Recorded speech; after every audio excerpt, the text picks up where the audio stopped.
Good morning. আচলতে good morning নহয়, এতিয়া গুড আফটাৰনুনে হ'ল।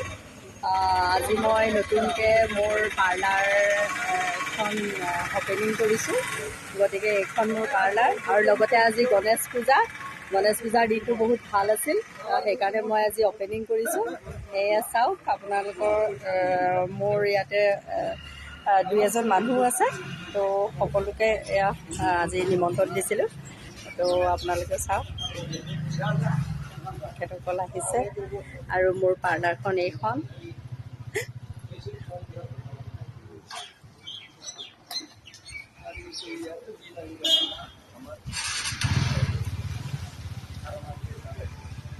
সকলো আহিব বুলি আশা কৰিলোঁ মোৰ পাৰ্লাৰলৈ। আজি অপেনিং কৰিছোঁ। ভিতৰটো এপাক চাওক।